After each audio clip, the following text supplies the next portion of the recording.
What's up, everyone? I'm Austin Ekeler, and this is The American Athlete.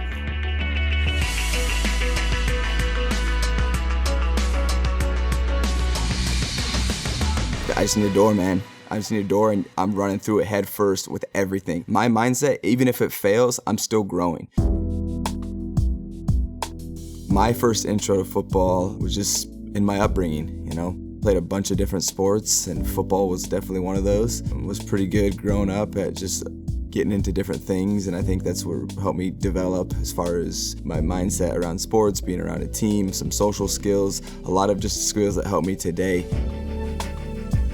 But as far as my experience transitioning into college from high school, thought I had a pretty good season and really didn't get a lot of exposure to any colleges. They weren't really coming to recruit me hard or at all. And so kind of was confused, but had to deal with what we had, which for me was one Division II offer to go to Western Colorado University.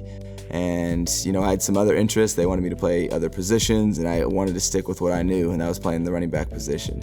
And so I stuck with it. I basically bet on myself. It's like, okay, I'll go to a smaller school, but I'll at least be able to still play my position. And transitioning into that, my mindset was really just based on growth.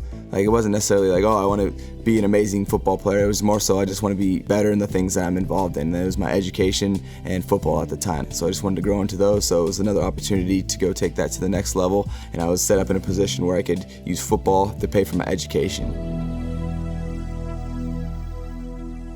The first huddle I was ever in OTAs, I had to take myself out of the huddle, and I was throwing up behind the line of players because I was just so nervous and so just I'm like, this is like my opportunity. So I was so bought in, right? And I was so focused. And so just grinded through OTAs, went through training camp, ended up getting the call. Well, not getting a call, which is better because if you get a call on cut day, they're usually coming to cut you. So I made the 53, and then I knew my role starting out was going to be on special teams because that's where I made the most impact in preseason, and that's where I got a lot of notice, and that's how I actually solidified myself on the team. So my first year, I was untouchable on special teams. Like, I am flying down there, I am making these tackles like my life depends on it. And if you get that mindset in your head, it's hard to stop you, especially if you built yourself up and been training for that moment. And so, yeah, my first year, I'm balling out on special teams. It's actually my favorite stat still to this day is my rookie year, I led the entire NFL with tackles on punt. That was me. That was my gateway to get myself solidified. I knew if I can play special teams, I can play that on any team. And they started to see me having some success. They're like, okay, maybe this guy can play. Like, let's give him a chance on offense.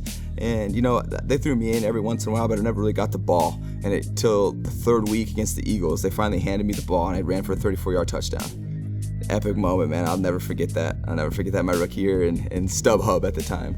Our little soccer stadium that we were playing in. And then obviously that started to turn some eyes. Like, okay, this Ekeler kid, this guy, we might have something here.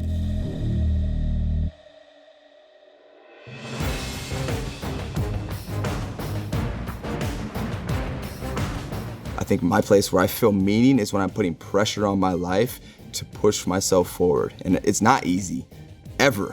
I love it. I love when it's not easy because now I got to challenge, I got to grow, I got to figure it out. And if I don't figure it out, the whole thing crumbles. So the NFL is a perfect place to have that type of mentality, right? Where it's like, if you ever decline, you will be cut. If you're average, you will not start. Like, this is a place where you better be at the top of your game or you will not be playing. And I love that. That's just like, yes.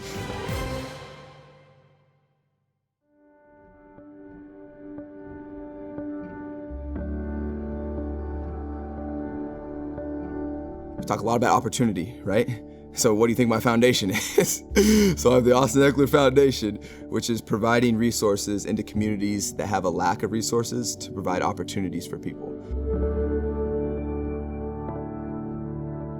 In Watts, California, we had a project come across our desk where students were not attending school for one of the main reasons because they didn't have clean clothes. To you and I, that seems normal to have clean clothes, Well, there's situations where people, not because of the choices they made, but because of the environment they grew up in and the place they are. These are kids, they don't have as much control of their life as adults do. They're just in the situation, don't have clean clothes. We put washers and dryers, I think 5 different schools up in Watts, so they can come to school, they can do their laundry, so they can get started, they can have an opportunity to get their life going.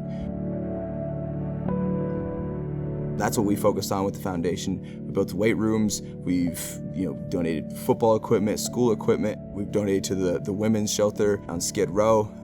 Resources. I want tangible things in people's hand that they can use to help give themselves an opportunity to get going in life. That's what we focus on with the foundation.